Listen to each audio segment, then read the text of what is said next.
situation where you find that they look like the same. Not necessarily tribal or regional. But I have said that.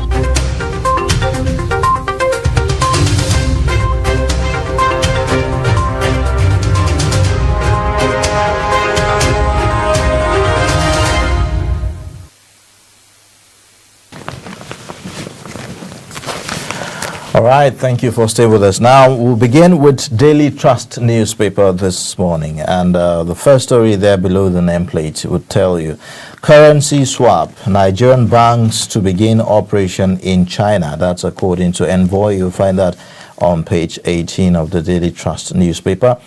Congresses, intrigues as Amosun, Shekarau, Aregbesola camps shun appeal panels. That's on 32. You would see the lead story there, says Ohanaeze begs IPOB for peace as FG insists on Anambra election. The writer there, make polling units accessible, National Assembly tells service chiefs. We are fully prepared, INEC chairman is saying. Don't take IPOB's threat lightly, ex-AIG tells FG. All right, then you'd also see the big picture there showing you Sudanese security forces use tear gas to disperse protesters as youth take to the streets to protest Monday's coup in the capital Khartoum yesterday. Beside that, you would find the stories on page 29 saying tribunal dismisses multi-choices appeal on $342 million tax clearance. Cambridge's Jesus College returns stolen Benin bronze to Nigeria, and that's on page 5. Yesterday, the pictures were going viral on social media. We get to look at that. Court freezes Benway accounts over 333 million naira loan. You'd find that on page 31. And then below that, despite initial opposition, Benway, Ondo, other states want FG funds for ranches.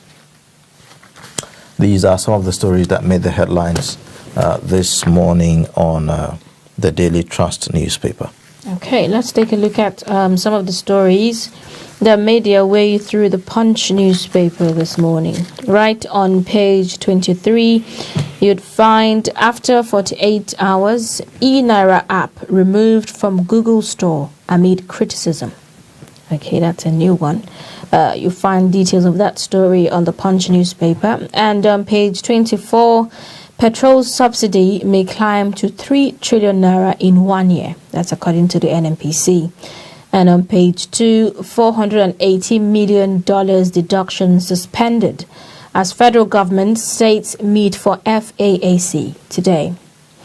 NNPC's construct 21 federal roads with 621.2 billion in 3 years. That's according to Fashola. And the big story right there states PDP moves to save convention, pressures Secondus over suit. And a writer is saying we've received no response to our suit, says Oyetibo. Ruling holds today. Another writer is saying, don't make our party ungovernable. But chair appeals to Secondus. And you see a picture of people protesting on the road over bad road between Lagos Abeokuta road right there with cars looking like they're sinking into a very dilapidated looking road. Protest over bad Lagos Abeokuta road, unfortunate, political, according to Abiodun. So these are some of the stories on the Punch newspaper this morning. All right, let's take a look at the Nation newspaper this morning. You would find IPOB, that's IPOB threats. Ohanaeze calls for urgent political solution.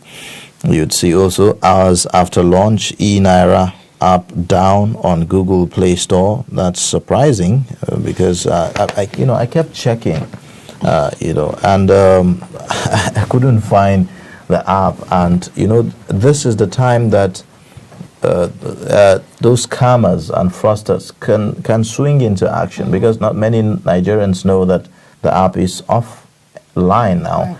And so you could just go and download some app up there thinking that it's e-naira. Before you know it, you are already putting your money there thinking that you are dealing with CBN's e-naira. So people should be careful. Yeah, I think that there is need for information so that people know that the app is not there. Thankfully, the papers are doing that. You'd find the details on page 8. All right, now the next story there says federal government targets 7,000 megawatts with TCN disco upgrade. Abuad performs first kidney transplant. That's quite commendable. You'd see also First Bank of Nigeria Holdings affirms Hassan Odu Kale as single largest shareholder. The lead story on The Nation says governors lobby senators, reps against direct primaries. The writer to that story says we have gone far with Electoral Act amendment, says Senate spokesman. Well, these are some of the lead stories, and of course the big picture there shows you the artifact that was recovered yesterday back to Nigeria. UK Varsity Paris Museum returned looted artifacts to Nigeria. That there it is. You would see that in the picture there. Quite interesting. I hope that we'll be able to recover more of these artifacts, out there. Well, those are some of the stories that made the headlines on The Nation. Okay, let's take a stroll through the Guardian newspaper this morning. You'd see ahead of G20 summit, ILO, others demand COVID-19 vaccine justice. And rather saying G20 members have received 15 times more vaccine doses than African countries. Of 6.9 billion vaccine doses globally, only 2% administered in Africa. You'd also find 2.88 million Nigerians fully vaccinated, representing 1.4% of the population. You'd also see federal government to review licenses of discos, genkos over poor performance. On page 6 of the Guardian newspaper, women threaten to sue PDP for alleged marginalization at Congress. On page 4, NNPC gets nod to fix 21 roads at 621 billion. On page 50 of the Guardian newspaper, court freezes bank accounts of Benue government firm over failure to pay back loan.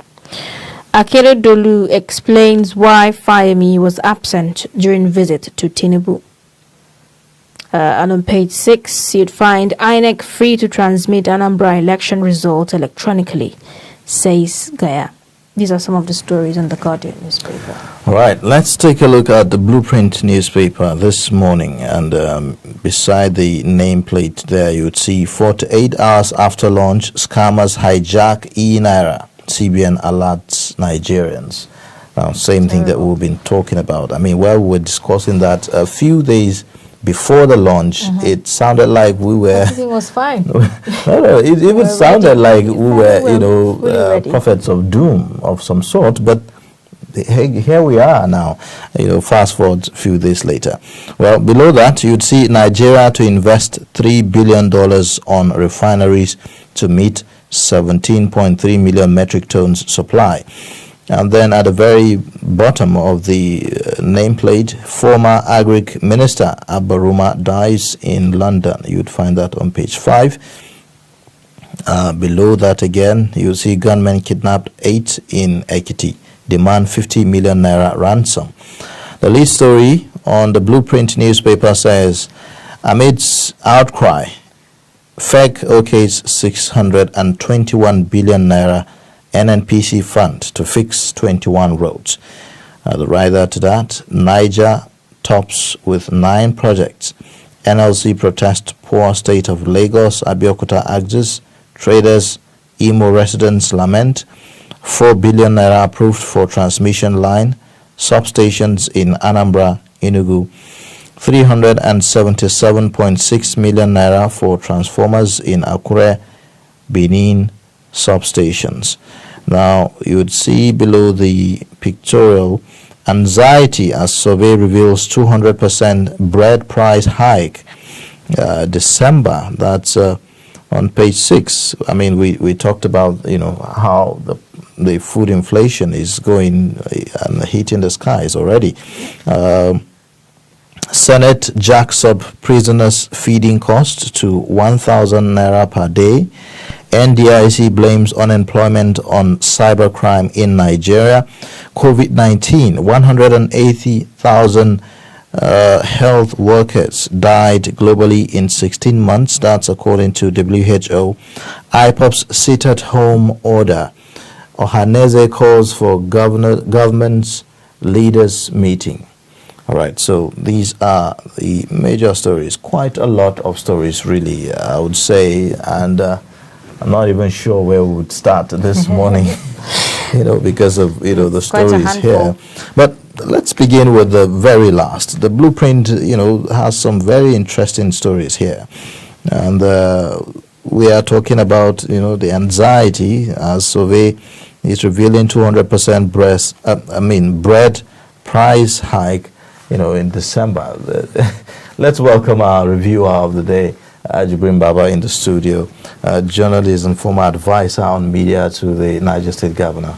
Good morning and welcome to the studio. It's a pleasure to be here.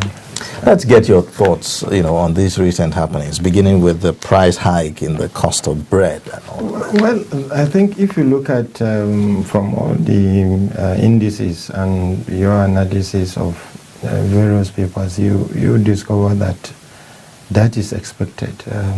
When you look at global trend, but when you also look at our own peculiarity as a nation in terms of the challenges that we face, because even when you look at the global trend, you look at how prepared we are as a nation, and some papers did look at the impact of COVID-19.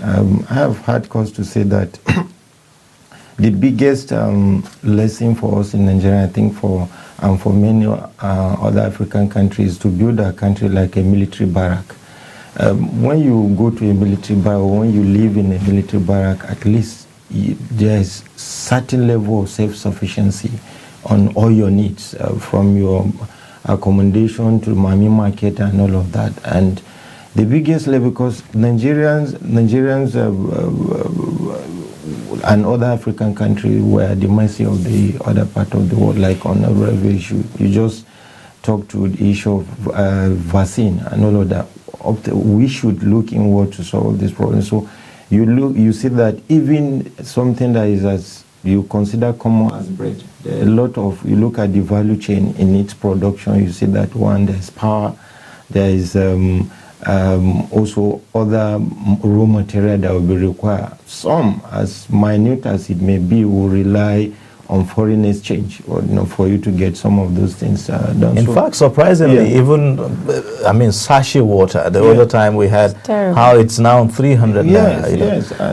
Because one thing with Nigeria, even things that are not directly that does not directly require maybe exchange. Once you go to even jokingly, so the dollar price is high, or all of that is high. So, but seriously, I think that we most as a nation continue to look at building our own economy and society the way the military barrack is in every. Because if you find there is a story about power, for instance. I mean, it's just, for me, anytime I hear this, it's just, for me, it's just unacceptable that a country like Nigeria, from 1999 to date, we have not been able to move beyond 5,000 megawatt. Terrible. So when you look at it, and then you look at the quantum of the amount that have been spent in this area, you go to road. I mean, tell me, since 1999, which road have been completed in this country? Let's look at it. As a journalist, we are all here. Stories we have written, we have traveled on this road and all of that. So how will you convince Nigeria that anything different is going to happen? So we have to rethink our strategy, even in government budget allocation and all of that. You can't, for instance, talk about power and then in the last 6 years, we have not been able to move even to 10,000 megawatt. After 6 years, the minister is talking about 7,000 megawatt. I mean, if you follow a road once, and then that road is not taking anywhere, you retrace your step. And then, government is not about reinventing the wheel. You have learned lessons. If, for instance, in the last 16 years, a government is not able to take us to where we want to, who expect that when another government, a minister comes in and he look at things differently and says, okay, this is how we have done it before. What do we do differently? But you cannot convince any Nigeria now about issue of power in the next maybe 2 years to say you are going to take it to even 6 megawatt. Because what are we talking about? If after 16 years and then another 6 years of this administration, we have not been able to take power generation to, let's even take 10,000 megawatt. And then you look at the population of Nigeria, everything from bread, from whatever rely on this, from whatever. As a matter of fact, just as a by the way, it's in the midst of all of this that we are also seeing another story, saying how that about 200 million naira was budgeted, for mosquito nets and all of that, and the Senate, was expressing. You see, it all speaks to the issues that what I said earlier. Even as an individual, if you don't build yourself to a level of self-reliance that you can rely yourself, and then you minimize how you lean on people until it becomes necessary, then you are a liability. Right. A nation like Nigeria, for instance, why should it be like that? Are we producing it locally? What will you tell me? I sat here, I saw a story, snippets of stories you did on textile in Kaduna, all over the country. But let's just look at Kaduna and Kano for northern part of the country. Somebody, I think it was later Alhaji Abakari, who I think in one of his presentations about economy of the North. I remember, I think it was in 2008 or 2009. And he said the vision of late Premier of Northern Nigeria was to build Kaduna and Kano into similar to Manchester in the UK. Now, what has happened since 1999? What have we done differently? Every day we move one step forward, we meet 3 steps forward because there's lack of continuity, there's no focus, or every government comes, you want to solve all problems.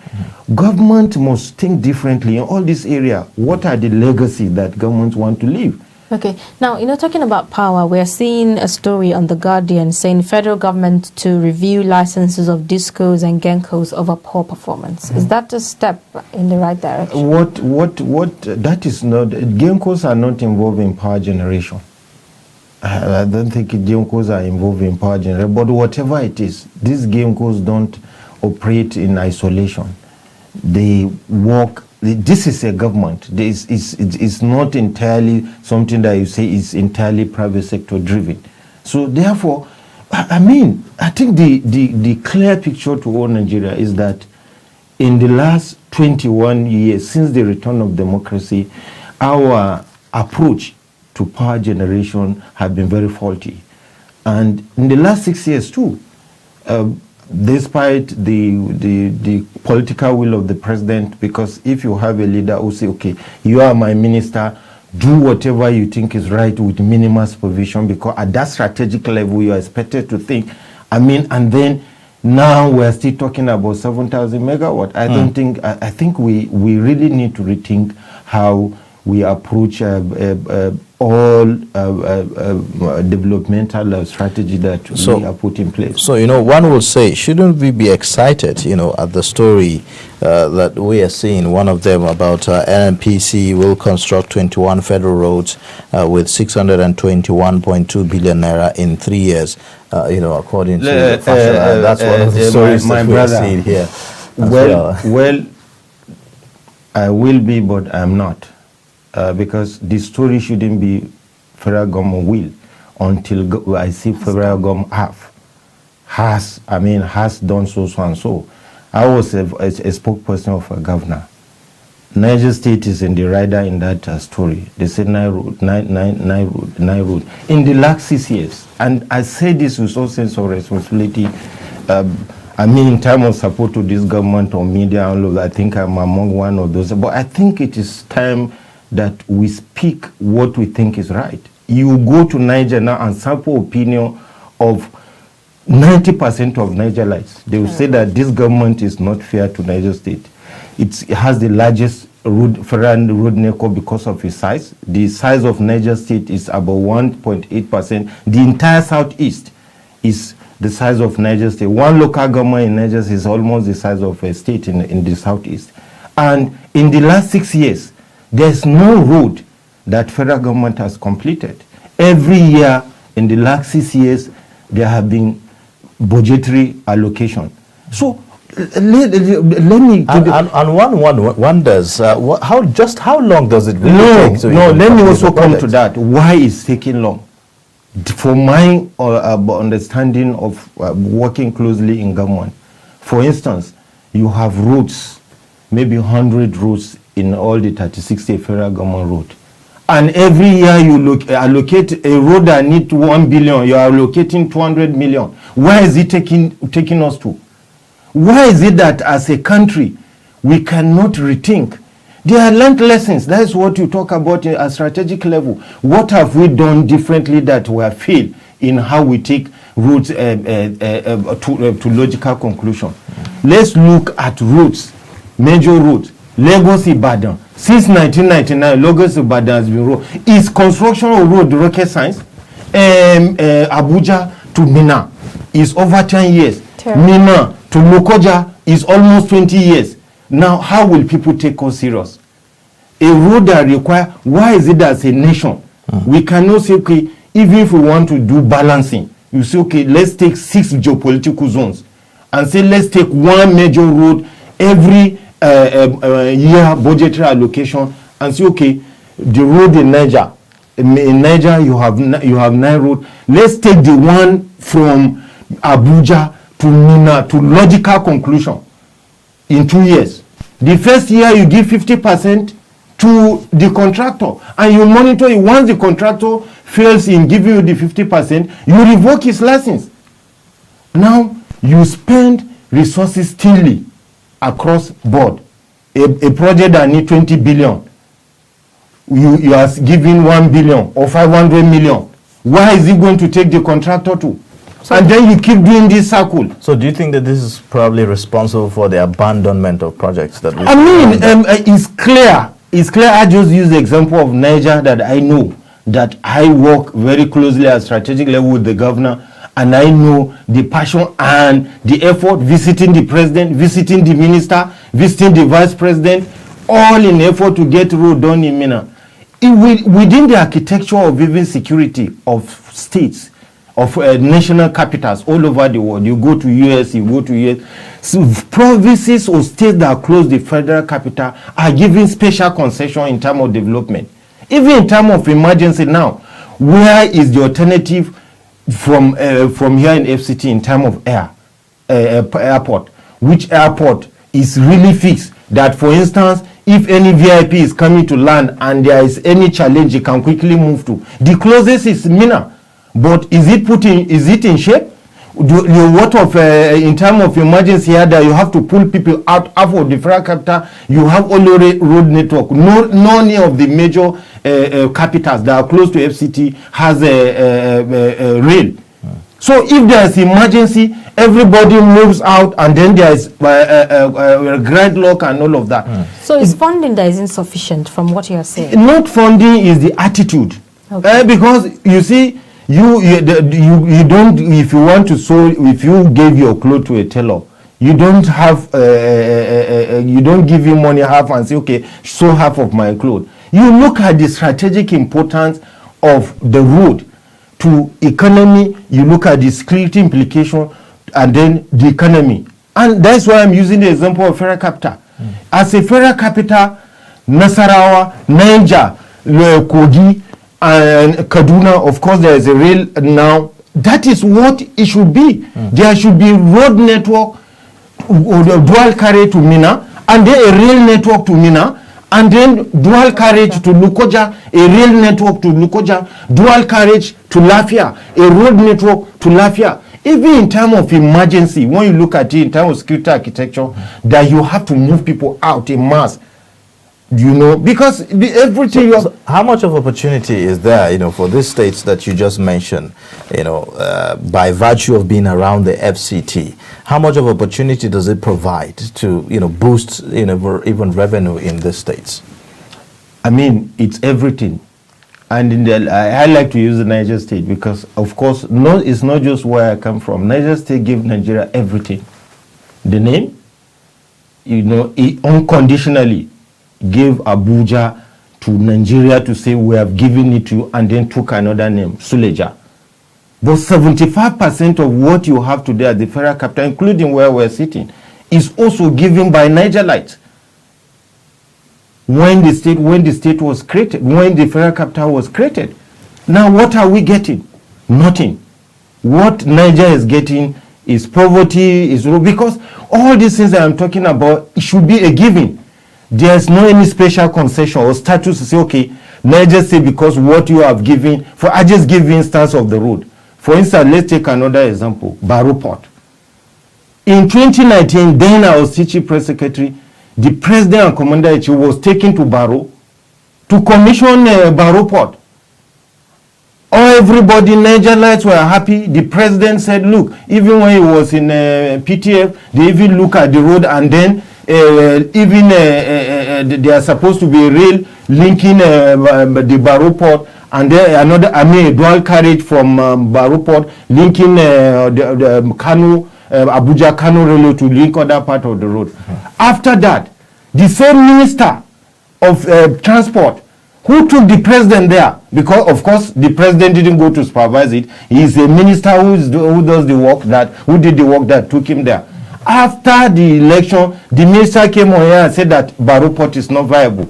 Now, how do you expect Nigerites and people in that? And Baro Port is supposed to serve the whole of the 19 northern states, and indeed other part of Africa, linking up to Niger and Chad to decongest the Lagos port and reduce pressure on even roads and even Lagos Kano rail line. Now, there are a lot of things that government does that somehow people see it as if sometimes government reverses itself.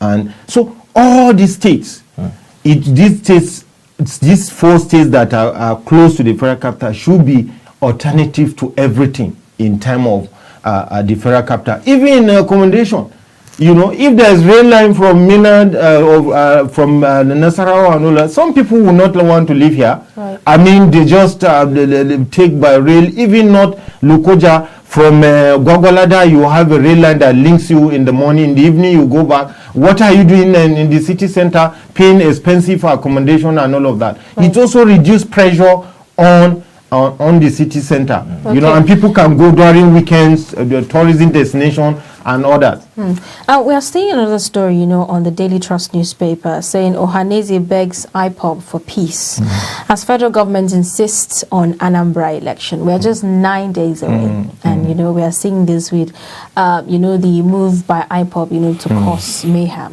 What are your thoughts? Yeah, when I read that this morning, of course, when an elder have to beg a young guy, it means that something is wrong. It means that the first step that should be taken was not taken, and then what is supposed to be taken first is taken last. Well, Nigeria, no. All over the world, terrorists, insurgents, secessionists, this is what they want to achieve, to undermine the sovereignty of states. And whether this come to pass, you can see that consistently at least in the last 1 month, IPOB is in the news for all the wrong reasons. And it has been that, look, the federal government, it is like now federal government, the whole federal government with its national power against what you consider an inconsequential group that if it were a state, it would have been crushed. Yeah, but this is a very difficult, winnable or difficult war to win, even in most developed nation, because this is war among the people. These are not people who have uniform. They don't have barracks. They don't have base. So some of them are friends. They are brothers. They are relations. You see them in a different way, and then they plan this attack among them. So it makes it very difficult, and that is why to win this is not about the federal government. The organization should go beyond begging. They will go beyond pleading. They must engage with them. They are people that are known. They are not from the sky. They are within the environment. They operate within the environment. People in these various communities must also be empowered to name and shame when it becomes necessary. But above all, the security agencies must be supported, because that is very important. For instance, now, the police and other security agencies will be boots on the ground. Let me advise Nigeria, especially people, everybody now, it's not that tomorrow, when security agencies do their job, and then you hear on social media, Nigerian Army, Nigerian Police, Nigerian Navy, Nigerian Air Force, they have stopped us from voting. Look, they didn't go there, they were called there. And they have a responsibility to protect the voters, but they also have a responsibility to protect themselves. Right. There is also what you call self-defense. For instance, a security personnel who is guiding a polling unit dutifully, patriotically, and then you come, you threaten not just the voters in the polling area, you threaten him. You don't expect him to smile at you and clap for you. No. So with the threat we're seeing, from IPOB putting through, INEC is saying they are still prepared and nothing is going to stop them from conducting that election. I think that is also a very important point, because once federal government gives into this, and of course INEC is also a face of federal government, it means that the insurgents, they have succeeded. That's what they want. They want to weaken the power of sovereignty of states. That's what insurgents do everywhere. So it's not new, it's not strange.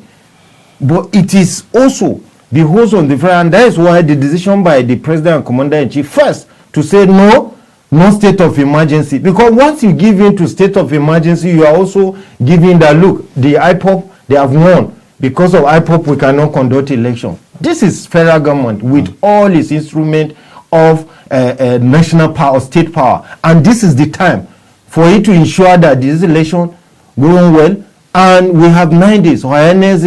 All the stakeholders in the area must ensure that this election hold. To minimize the involvement of the security, the impact of the security agents, but they must also give them support, and give them support now, during and after. All right. Now, another story that we saw, by the way, we'll be revisiting the issue of the Anambra election much later on the program, but the other story here is the nation leading with the story, governors lobby senators reps against direct primaries. So this conversation about direct, indirect primaries, is still a major conversation in our political sphere as the National Assembly amend the Electoral Act. Do you think that that's the way to go? Should we or should we not? It will continue to be, again, because of my experience being a boot on the ground, at least 4 years, watching from the background how these things work.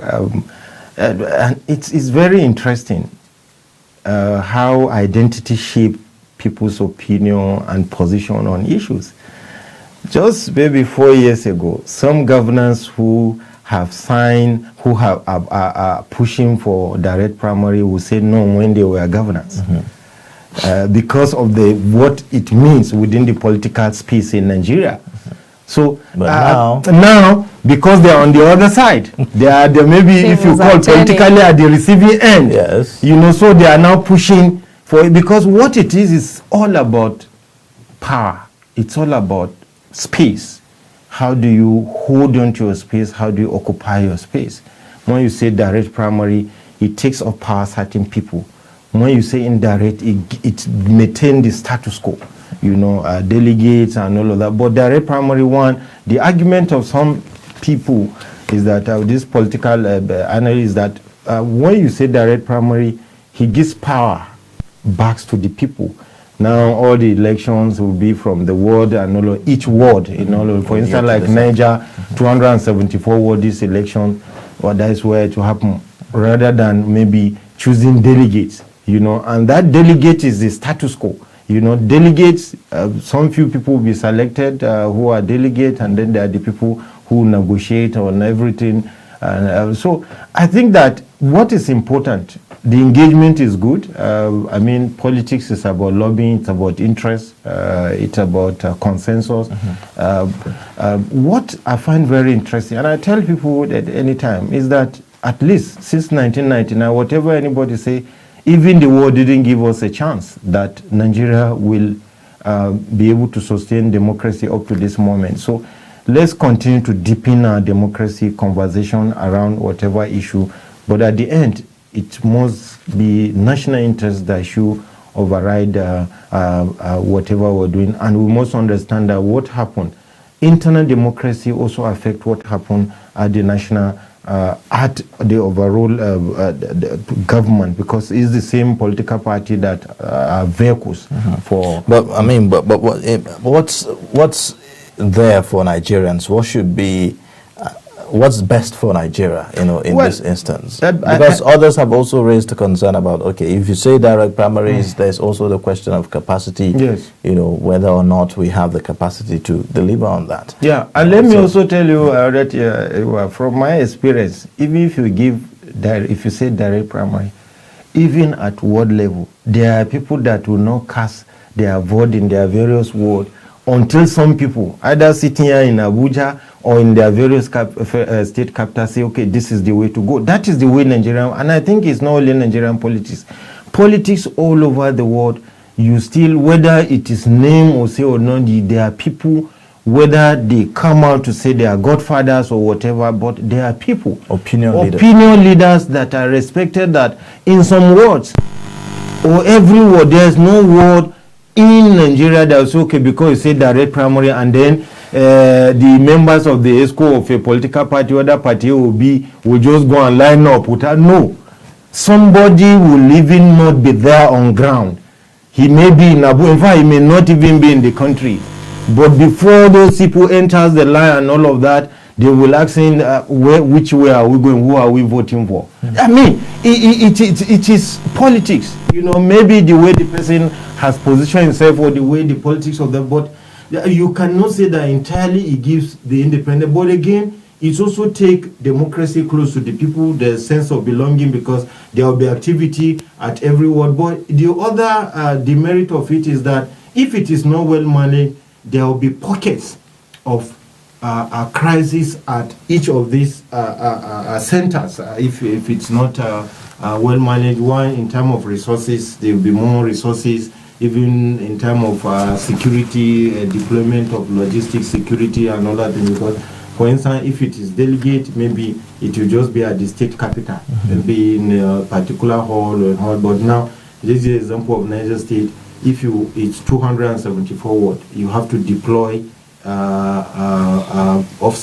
security agency. You have to, each party have to deploy its agents, you know, and then, you know, even in terms of resources that will be deployed, I mean, it may be more cumbersome. Now, we have in the studio Jubrin Baba-Ndace, who is a journalist and former media aide to the governor of Niger State, reviewing the stories that made the headlines on our newspapers this morning. And some of them very, very interesting stories, I must say. And we talked about the e-Naira thing, and that hours after the launch of e-Naira, we are now saying that the app is down, and you know, this is some kind of validation for the skepticism of some Nigerians, you know, about the whole thing. And it appears that fraudsters may just have a field day. What are your thoughts on this?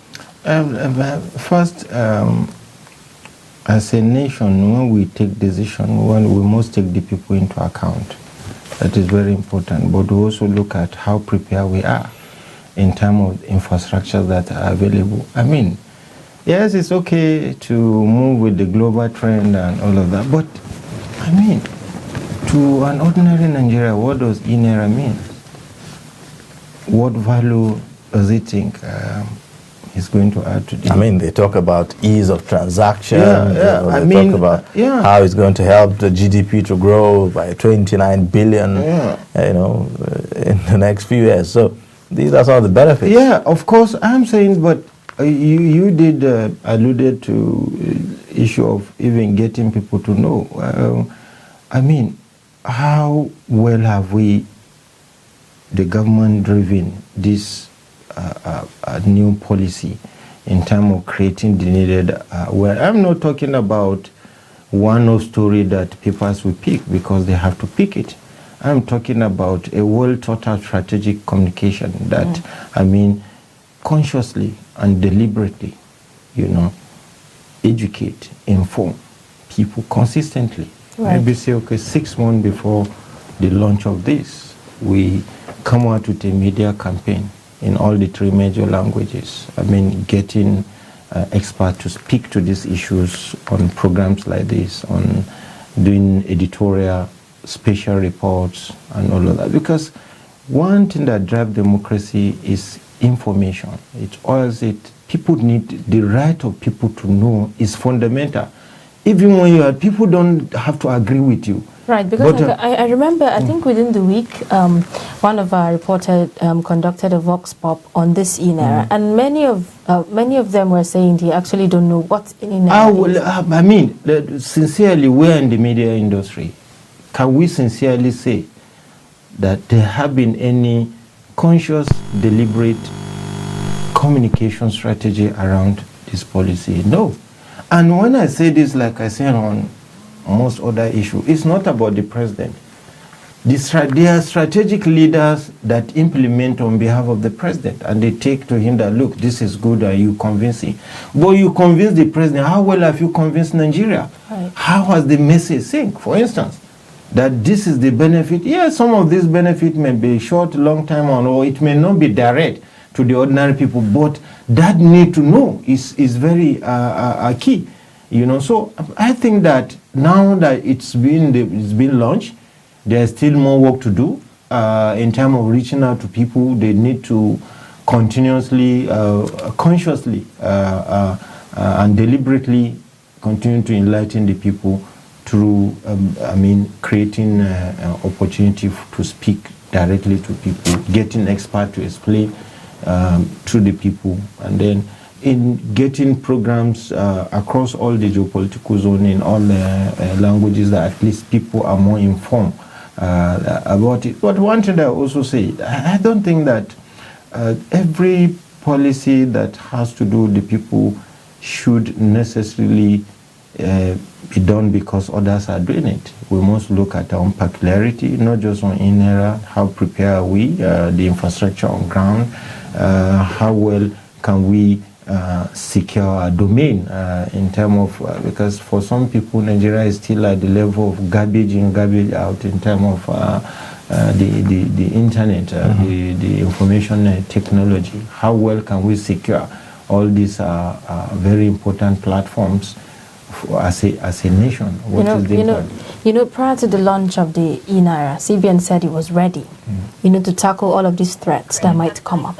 And now we are seeing, this coming up. What are your thoughts about that? Because you see, for instance, Google, is it a platform owned by Nigeria? No. What those mechanism, yes, they say they are ready. We don't know how ready they are, and I hope so. It's a very big institution. It has the capacity to secure whatever is ready to launch. But I just want to advise, not just on this, but generally, that when we want to take there are things that we must put in place that is even beyond the CBN, that as the federal government has to, there has to be certain infrastructure in place that, as a country, we can secure some of these very important things that we are doing, just like you find in other parts of the world. All right, then. Well, at this point, we'll end the newspaper review this morning. Thank you so much for coming on the show. We've been speaking with Jubrin Baba-Ndace, and he is a journalist and former aide on media to the Governor of Niger State. We appreciate your coming. Hope to have you again another time. Pleasure. Yes. Pleasure.